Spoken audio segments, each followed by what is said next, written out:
Hello friends, welcome back my YouTube channel mister R Sharma. तो दोस्तों, आज हम आपसे फिर मुखातिब हो रहे हैं और आज का जो हमारा विषय है वो रहेगा कि जो पिछले कल ही हिमाचल प्रदेश जो लोक सेवा आयोग है उसके द्वारा, पब्लिक सर्विस जो कमीशन है शिमला द्वारा, उसके द्वारा कल पीजीटी की जो पोस्टें हैं वो निकाली गई है। और पीजीटी भी आपको विभिन्न विषयों में जो ये भर्तियां हैं वो करवाई जा रही है। और पीजीटी करवा कौन रहा है? Himachal Pradesh public service commission के द्वारा ये पेपर करवाया जाता है, जिसके द्वारा अभी हाल फिलहाल में ही कॉलेज कैडर की भर्तियां भी करवाई गई थी। हालांकि हम भी उसमें गए थे, लेकिन इंटरव्यू में बाहर कर दिए गए थे।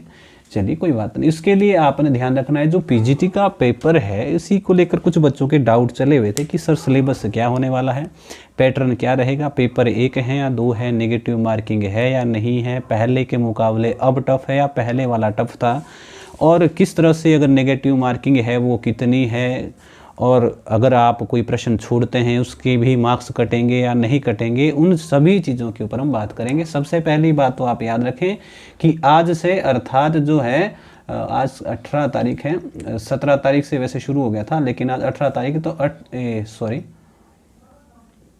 17 तारीख आज है ना, 17 से शुरू हो चुका है फॉर्म भरने पीजीटी के, और आपके जाएंगे ये 13 नवंबर तक ये फॉर्म भरे जा रहे हैं, जो पीजीटी के फॉर्म भरे जाएंगे। इसके लिए आपने जो आवेदन है वो देख लेना है, इस तिथि के अंतर्गत करना है। दूसरी चीज़, जो आपकी फ़ीस है वो जर्नल में 400 है, और जो कैटेगरी की फ़ीस है वो 100 रुपये फ़ीस होगी। इसमें महिलाओं के लिए कोई छूट नहीं है, जैसे हमीरपुर बोर्ड था उसमें फ्री था महिलाओं के लिए, लेकिन यहाँ पर जो कैटेगरी वाले हैं वो 100 देंगे और जो जनरल वाले हैं वो 400 देंगे। बात करें आउट ऑफ स्टेट की, तो आउट ऑफ स्टेट वाले भी आवेदन कर सकते हैं, बशर्त यह है कि उनकी जो 10th है और +2 है, ठीक है। 10th +2 जो है वो हिमाचल बोर्ड से हुई होनी चाहिए। हिमाचल प्रदेश का जो बोर्ड है उसके द्वारा इनकी परीक्षाएं ली होनी चाहिए, तभी जाके आप आवेदन कर सकते हैं, अन्यथा आउट ऑफ स्टेट वाले नहीं कर सकते। अब हम पैटर्न की बात करेंगे, तो हिंदी की बात करेंगे फिलहाल हम, कि हिंदी का पैटर्न क्या रहेगा, कितनी पोस्टें हैं। 117 पोस्टें जो है वो हिंदी में, जो कि शायद अब तक का रिकॉर्ड है कि सबसे ज़्यादा पोस्टें रही। इतनी पोस्टें कभी निकलती नहीं हैं, इस बार बहुत ज़्यादा पोस्टें हैं आपकी हिंदी के अंतर्गत। और जो इसका पैटर्न रहेगा ये तो सभी के लिए बराबर रहेगा, कि जो पीजीटी का पैटर्न है वो पेपर कितने बनेंगे, 2 पेपर होंगे, पेपर 1 और पेपर 2। इसमें इस बार जो सबसे बड़ा बदलाव है वो क्या रहेगा, पेपर 1 और पेपर 2। जो पेपर 1 है वो आएगा 100 नंबर का, पेपर 1 100 नंबर का आएगा, और क्वेश्चन कितने आएंगे, 50। मतलब एक प्रश्न होगा 2 नंबर का, एक प्रश्न कितने का होगा, 2 नंबर का होगा, और कुल प्रश्न आएंगे 50 और नंबर कितने होंगे, 100। और इसके लिए पहले पेपर के लिए जो आपको टाइम मिलेगा वो मिलेगा 1 घंटा। इसमें अगर हम सिलेबस की बात करें तो सिलेबस फर्स्ट पेपर की बात कर रहा हूँ मैं, इसमें आपकी एचपी जो जीके है वो आएंगे 15 प्रश्न, अर्थात 30 नंबर की। फिर आपकी इंडिया जो जीके है, इंडिया जीके है, वर्ल्ड जीके है या करंट अफेयर है, उसके भी 15 प्रश्न आएंगे, और ये भी आपकी 30 नंबर की होगी। आपके उसके बाद आएगी हिंदी ग्रामर, ठीक है। हिंदी ग्रामर का मतलब ये है कि लिटरेचर नहीं आएगा, यहाँ ग्रामर ही आएगा, हिंदी का मतलब यही है। और यहाँ आएंगे 10 प्रश्न, मतलब 20 नंबर के, और उसी तरह से इंग्लिश के भी 10 क्वेश्चन आएंगे और ये 20 नंबर के होंगे। कुल मिला के 50 प्रश्न होंगे और 100 क्या होंगे, अंक होंगे। अब ध्यान, कुछ कन्फ्यूज हो जाएंगे, अगर पहले पेपर में हिंदी आ गई तो दूसरे में क्या आएगा। फर्स्ट में आएगी आपकी व्याकरण, जैसे वर्णमाला है, समास है, संधि है, मुहावरे हैं, लोकोक्तियाँ, विलोम शब्द, पर्यायवाची, इन्हीं में से प्रश्न उठेंगे। जब पेपर 2 में जाएंगे वहाँ पर आएगा व्याकरण का पोर्शन, लेकिन वो आएगा काव्य शास्त्र वाला, जिसमें रस, छंद, अलंकार, शब्द शक्तियाँ इत्यादि चीज़ें चलेंगी, ठीक। तो ये तो रहा पैटर्न। क्वेश्चन कितने आएंगे, 50, और नंबर कितने हो जाएंगे, 100, ठीक है। दूसरी विशेष बात, जो पहला पेपर है वो क्वालिफाइंग पेपर है। पहला पेपर कैसा है, क्वालिफाइंग पेपर है, मतलब ये केवल पास करना है, मेरिट इसकी नहीं बनेगी, ये केवल पास करना है। तो मतलब 100 में से आपको चाहिए 35 नंबर, और अगर हम प्रश्नों की बात करें तो लगभग 18 प्रश्न 50 में से आपके सही होने चाहिए, 18 प्रश्न 50 में से सही होने चाहिए। दूसरी चीज़ ये कि इसमें नेगेटिव मार्किंग दोनों पेपर में, नेगेटिव मार्किंग जो है वो दोनों पेपर में, मतलब एक प्रश्न पर 0.25, अर्थात 4 क्वेश्चन आपके अगर गलत होंगे तो सही में से 1 नंबर कट जाएगा। ये पेपर 1 में भी रूल फॉलो है और पेपर 2 में भी फॉलो है। ठीक है, अब आता है पेपर 1 का आपका क्लियर हो गया कि इसमें 100 नंबर हैं, 50 प्रश्न हैं। अब 15 प्रश्न एचपीजी के, 15 प्रश्न इंडिया जी के, 10 प्रश्न हिंदी के, 10 प्रश्न व्याकरण अंग्रेजी वाले, और नंबर 30, 30, 20 और 20। ठीक है, टोटल होंगे 100 नंबर, 35 नंबर पास होने के लिए चाहिए, टोटल होंगे 50 क्वेश्चन, 18 क्वेश्चन आपके सही होने चाहिए। ठीक है, नेगेटिव मार्किंग होगी, इतना ध्यान रखें। तो जो आता है केवल वही लगाने हैं। चलिए, उसके बाद आएगा आपका पेपर 2। पेपर जो 2 है वो आपका सब्जेक्ट बेस होगा। सब्जेक्ट बेस मतलब सारी चीज़ें आपकी सब्जेक्ट की होगी। ये सब में पेपर फर्स्ट जनरल होगा सभी के लिए, चाहे किसी भी विषय का होगा, और पेपर जो 2 है वो किसका होगा, आपका सब्जेक्ट बेस। जैसे हम हिंदी की बात करें तो पेपर 2 हिंदी का ही होगा। हिंदी में आपका क्या आ जाएगा, साहित्य भी आ जाएगा, साहित्य में काव्य भी आ जाएगा, गद्य भी आ जाएगा, अन्य चीज़ें भी सारी आ जाएगी। ठीक है, और उसके बाद आपका काव्यशास्त्र, भारतीय काव्यशास्त्र देख लो, चाहे फिर आप पाश्चात्य काव्यशास्त्र देख लो, ये सारी चीज़ें आपकी पेपर 2 में आ जाएगी। काव्यशास्त्र में आपके रस, छंद, अलंकार, काव्य गुण, काव्य दोष, काव्य हेतु क्या है, वो सारी चीज़ें पूछी जाएगी आपसे। संप्रदाय रस, संप्रदाय अलंकार, संप्रदाय रीति, संप्रदाय, इनसे जो भी प्रश्न बनेंगे वो आपसे प्रश्न ये आपके पेपर 2 में बनेंगे। पेपर जो 2 है वो होगा 100 प्रश्न और 100 ही नंबर के होंगे, मतलब एक प्रश्न 1 नंबर का है, 100 प्रश्न है, और इसमें जो टाइम है वो 2 घंटे हैं। 2 घंटे, पहले वाले में केवल 1 घंटा है, यहाँ पर कितने हैं, 2 घंटे। अब ये पेपर इकट्ठा होता है या सुबह शाम होता है, ये तब पता लगेगा जब एडमिट कार्ड इनके जारी होंगे। 100 प्रश्न है, 100 अंकों के हैं, 2 घंटे का समय है। पेपर आपका सब्जेक्ट बेस होगा। विकल्प, इसकी विशेष बात याद रखनी, जो आपका विकल्प है वो कितने होंगे, 5 होंगे, A, B, C, D, ये 4 विकल्प होंगे जो आपने उत्तर चुनने 4 में से 1, और एक ऑप्शन आएगा इस बार आपका ऑप्शन E। अगर आपको 4 में से कोई भी ऑप्शन नहीं आ रहा, या आपको लग रहा है कि ये प्रश्न मुझे नहीं आता और अगर मैंने तुक्का लगाया तो मेरा प्रश्न गलत हो जाएगा, तो आपको लगाना होगा इस हिसाब से ई ऑप्शन। ई ऑप्शन से प्लस पॉइंट ये होगा कि आपकी नेगेटिव मार्किंग इस प्रश्न की नहीं होगी, लेकिन चुनना 5 में से 1 ही है। या तो आप 4 में से कोई उत्तर चुनिएगा एक, या फिर 5वां ऑप्शन ई लगाइएगा, और ई लगाने से ये होगा कि आपका पेपर खाली नहीं गया है, आप नेगेटिव से बच जाएंगे। अगर आपने कोई प्रश्न बिना अटेम्प्ट किए छोड़ दिया तो वहाँ भी आपकी नेगेटिव मार्किंग होगी। ये इस बार का बहुत बड़ा बदलाव है, ध्यान रखना है। अगर आपने कोई भी विकल्प नहीं चुना 5 में से तो आपका नंबर कटेगा, ये तय है। और अगर आपको कोई प्रश्न नहीं आता, अटेम्प्ट नहीं करना चाहते हैं, तो ई ऑप्शन लगाइएगा। हमें इसका पता नहीं है तो ई ऑप्शन इसीलिए रखा गया है, ताकि आप पेपर में आपको ये पता लग जाए कि ये मुझे आता है, ये नहीं आता। जो आता है वो 4 में से 1 चुनना है, जो नहीं आता है वो आपने ई चुनना है। ठीक, अगर आप कोई नहीं चुनेंगे तो आपका नेगेटिव मार्किंग होगी। अगर आप खाली छोड़ेंगे फिर भी नेगेटिव मार्किंग है। 1 से ज़्यादा विकल्प पर टिक करेंगे तो भी नेगेटिव मार्किंग है, और अगर आप गलत टिक करते हैं, गलत उत्तर देते हैं तो भी नेगेटिव मार्किंग है। 3 तरह से बता दिया आपको नेगेटिव मार्किंग।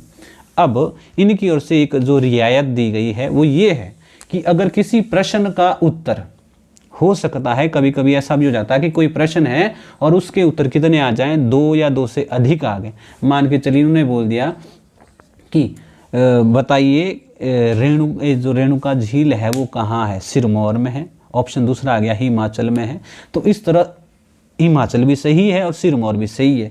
अगर मान के चलिए पहले पे सिरमौर है, दूसरे पे हिमाचल है, तीसरे पे शिमला है, चौथे पे हरियाणा है, तो आप क्या है, जिसने ए और बी में से जोन सा भी चुना होगा उसको सही देंगे। ये नहीं होगा कि ग्रेस मार्क दिया जाएगा, जिसका इसमें से सही होगा वो होगा आपका उत्तर दिया जाएगा। मतलब ए भी सही है और बी भी सही है, ये इनका मानना है कि अगर किन्हीं प्रश्नों में 2 या 2 से अधिक विकल्प सही होते हैं तो जो भी विकल्प आपने चुना है अगर वो सही होगा तो उसका नंबर मिलेगा, और जो बाकियों ने लगाया होगा वो नंबर नहीं दिया जाएगा। ये रहा आपका पेपर पैटर्न पूरा। ठीक है, अब आपको तैयारियां कैसे करनी है वो ध्यान रखें, क्योंकि पेपर लाजमी है कि हो सकता है, कम संभावना है कि अगर दिसंबर जनवरी में हो जाए, अन्यथा पेपर पूरी संभावना है कि मार्च तक जाए। लेकिन हो भी सकता है अगर बहुत जल्दी करवा दे, इतनी जल्दी इनको नहीं है, लेकिन अगर फिर भी करवा दे तो ये दिसंबर या जनवरी के कोई कह रहा है कि हो भी सकता है, जो कि संभावनाएं बहुत कम ठहर रही है। ठीक, चलिए अब हम बात करने वाले हैं कि जो आपने तैयारियां हैं वो कैसे करनी है। पेपर फर्स्ट के लिए तो आपको पता है कि आपको HPGK पढ़नी पड़ेगी, इंडिया जीके पढ़नी पड़ेगी, इंग्लिश ग्रामर और हिंदी ग्रामर, जो कि आपका क्वालिफाइंग है केवल। ठीक है, हाँ, उसका पेपर पहले का महत्व जरूर है। और पहले पेपर का महत्व कितना है, मान के चलिए हम बोल रहे हैं कि जो मेरिट बनेगी वो पेपर सेकंड से बनेगी। लेकिन अगर मान के चलिए 4 लड़के ऐसे हैं, 4 बच्चे ऐसे हैं जिनके नंबर 48 हैं, अब जब चारों व्यक्ति 48 पे हैं, चुनना इन्होंने एक है, तो क्या करेंगे, ऐसी स्थिति में उनका देखा जाएगा पेपर 1 का स्कोर कि पेपर 1 में कौन टॉप पे जा रहा है, और उसको फिर चुना जाएगा। वो किन स्थितियों में देखा जाएगा, अगर एक ही डिजिट पर, एक ही नंबर पर एक से अधिक अभ्यर्थी हैं और उनमें से किसी को चुनना पड़ रहा है लास्ट में जाकर। मान के चलिए आपकी डॉक्यूमेंटेशन हो रही है और वहाँ पर आपको बुला लिया और वहाँ पर 48 नंबर पे आ गए 4 कैंडिडेट, तो ऐसी स्थिति में उन चारों को क्या देखा जाएगा, पेपर फर्स्ट का देखा जाएगा कि उसका ग्राफ किसका ज़्यादा है उसमें। तो पेपर 1 का मायने भी रखता है और पेपर 2 तो ज़रूरी बात है कि आपका मेरिट बेस होगा। तीसरी बात इन्होंने बोली कि अगर पेपर 1 में भी आप बराबर जा रहे हैं तो उसके बाद आपकी देखी जाएगी डेट ऑफ बर्थ। अगर वहाँ भी बराबर जा रहे हैं तो आपके देखे जाएंगे डॉक्यूमेंट में नंबर में कौन आगे जा रहा है। डॉक्यूमेंट के वैसे नंबर नहीं है, लेकिन ये तब है कि अगर आपका बराबरी पर कैंडिडेट जा रहे हैं उन स्थितियों में। अब थोड़ी सी तैयारियों पर बात कर लें कि तैयारियाँ क्या करनी है। पेपर फर्स्ट के लिए आपको बता दिया, जीके पढ़नी है, ग्रामर पढ़नी है। पेपर सेकंड के लिए जो आपने पढ़ना है, हिंदी के लिए विशेषतः मैं अब अगर बात करूं, हालांकि मेरे द्वारा मैंने जो है वो नोट्स भी बनाए गए हैं, वो मैं बाद में बात करूंगा इसके ऊपर। पहले हम बात कर लेते हैं कि अगर आपके पास कोई मटेरियल नहीं है, आप नोट्स नहीं खरीदना चाहते, किसी में ज़रूरी नहीं है कि आप किसी एक चीज़ पर आश्रित हो जाओ। अब मैंने ये चीज़ बना रखी है, मान के चलिए मैंने नोट्स बना रखे, इसी तरह लोगों ने और ने भी बनाए हुए हैं। सभी बोलेंगे कि बेस्ट है, मैं भी बोलूँगा बेस्ट है, क्योंकि मेरे 2017 या 18 से जब से मैं पढ़ा रहा हूँ, मेरा तब तक का अनुभव है, उस हिसाब से मैंने लिखे हुए हैं। लेकिन अब अगर इतने में से प्रश्न पेपर आ जाए तो बहुत अच्छी बात है, लेकिन ज़रूरी थोड़ी ना कि जितना मैंने लिखा हुआ उसी में से पेपर आएगा। तो ये तो उन लोगों के लिए जो मान के चलिए जिनको तैयारी करनी है, किताब है, किताब पढ़ रखी, लेकिन थोड़ा महत्वपूर्ण देखना है कि क्या क्या टॉपिक हैं। इस पर अभी बात करेंगे कितना है, क्या कैसे ले सकते हैं। लेकिन जो आप नोट्स अगर नहीं है या नहीं लेना चाहते, एकेडमी में नहीं है, नहीं जा पा रहे हैं, गाइडेंस नहीं मिल पा रही है, तो आपने क्या रखना है। अब पहली चीज़ सबसे महत्वपूर्ण पीजीटी के लिए जो सबसे महत्वपूर्ण किताब है वो है सरस्वती पांडे। सरस्वती पांडे और गोविंद पांडे की किताब आती है, वो खरीद के रख लो। उसका पैटर्न मैक्सिमम पीजीटी का लेवल का है। सरस्वती पांडे जो किताब आती है, सरस्वती पांडे या गोविंद पांडे, वो साहित्य की किताब है कि कहीं भी आप बुक सेल के पास चले जाए कि हमें हिंदी लिटरेचर की सरस्वती पांडे की किताब दे दो, आपने गोविंद पांडे बोलने की आवश्यकता भी नहीं, वो बोल देनी है, वो आपको दे देगा। एक किताब तो ये जो आपको पढ़नी ही पढ़नी है। उसके अलावा कोई किताब ऐसी है, जैसे मान के चलेगा अशोक तिवारी की UGC नेट की किताब आती है, एक वो पढ़ ली। तिवारी की किताब अच्छी है, अगर तो पुराने पैटर्न की हो तो बहुत अच्छी है। अशोक तिवारी की दूसरी किताब है, वो अपने पढ़ लेनी है। ये 2 किताबें ऐसी जो आप पैक कर लो। उसके अलावा अगर आपको कोई और चीज़ मटेरियल मिल रहा है, वैसे पहले अगर ये चीज़ भी आपने कवर कर ली तो बेहतरीन है। फिर बीच में हम बात करेंगे, ज़्यादा लंबी वीडियो बन जाएगी, कि कैसे कैसे आपने ये किताबें पढ़नी है, कैसे आप फॉलो करेंगे, किस तरह से आपने रेशो पकड़नी है, कौन से टॉपिक ज़्यादा पढ़ने हैं, कहाँ से पात्र पूछने की संभावना है, किसका क्रम ज़्यादा पूछा जाएगा, तर्क कथन वाले क्वेश्चन आ रहे हैं कि नहीं आ रहे हैं, उन पर भी बात करेंगे। लेकिन फिलहाल आपने 2 किताबें सरस्वती पांडे और अशोक तिवारी, ये किताबें आपने पढ़ लेनी। अब बात करते हैं, कुछ लोग जो नोट्स हैं कुछ तो ले गए हैं। अब मेरे पास नोट्स अभी जितने भी हैं मैं बात करूंगा। जो नोट्स बनाए गए हैं वो बनाए गए हैं 2-3 किताबें, सरस्वती पांडे, अशोक तिवारी, आचार्य रामचंद्र शुक्ल का जो ग्रंथ है उन्हीं को आधार बनाया गया है, क्योंकि मैक्सिमम आते हैं आपके आधार जो मूल ग्रंथ होते हैं उनको पढ़ना ज़रूरी होता है। तो ये जो नोट्स बनाए गए हैं वो उसी हिसाब से बनाए गए हैं, और इसमें कोई डिटेल नहीं, इसमें दिए गए हैं 1 लाइनर के रूप में समझाया गया कि क्या है। अब जैसे इसमें दिखाया गया है उपभाषाएं हैं, बोलियां हैं, ये आपको लिंक दे दूंगा मैंने आपको डेमो भी डाला हुआ है, फेसबुक पेज पे डाला हुआ है, मेरा जो फेसबुक पेज है ठीक है। उसमें मैंने डेमो भी डाला है कि किस किस प्रकार से बना रखे, कुछ एक पेज उसमें अपलोड किए गए हैं। अब इसमें किसी जो रचना महत्वपूर्ण है उस रचना की डिटेल भी दी गई है, पात्र भी बताए गए हैं, विषय भी बताया गया है, और जो महत्वपूर्ण नहीं है उनमें केवल रचना और उनका रचना काल बताया गया है। जो कवि महत्वपूर्ण हैं उन कवियों के बारे में डिटेल भी लिखाई गई, जन्म कहाँ हुआ, कब हुआ, किन स्थितियों में हुआ, और कौन उस समय का परिवेश क्या है, किसके आश्रय में रहा करते थे, उनके बारे में डिटेल भी ली गई है। और जो कवि या लेखक गौण हैं उनके बारे में केवल उनका नाम लिखा गया है और उनका जन्म लिखा गया, बाकी उसमें ज़्यादा डिटेल नहीं डाली गई है, ताकि कुछ बच्चों को ये पता होता है कि पढ़ना किताब है, मान के चलिए सरस्वती पांडे आपको तिवारी, अशोक तिवारी बोल दी है, पर किताबें तो है लेकिन कुछ कितना पढ़ना है कितना छोड़ना है, कुछ हो गए शुरू से लेके लास्ट तक चलेंगे, वो भी मेथड गलत है। स्मार्ट जो स्टडी होती है वो भी एक ज़रूरी होती है कि कैसे करनी है, क्या चीज़ें छोड़नी है, क्या पकड़नी है, तो उस हिसाब से नोट्स बनाए गए थे। बाकी अगर आप मूल किताबें पढ़ते हैं तो नोट्स की आवश्यकता नहीं पड़ती।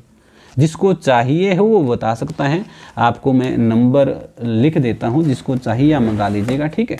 अभी प्राइस बात करेंगे 70 189 51 992, ठीक है, ये मेरा नंबर है, आप यहाँ से संपर्क करके मंगवा सकते हैं। जो ये वाला है इसमें अभी पीजीटी और एलटी लेवल, पीजीटी का जो कमीशन है और एलटी का जो कमीशन है उसके हिसाब से बनाया गया नोट्स का ग्रंथ है, ठीक।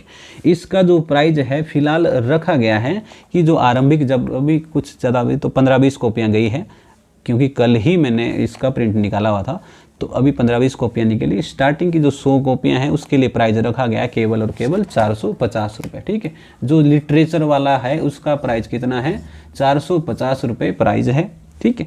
और जो दूसरी किताब इसमें आपका केवल आएगा पीजीटी में जो ये वाला ग्रंथ है इसमें आएगा साहित्य और काव्य शास्त्र।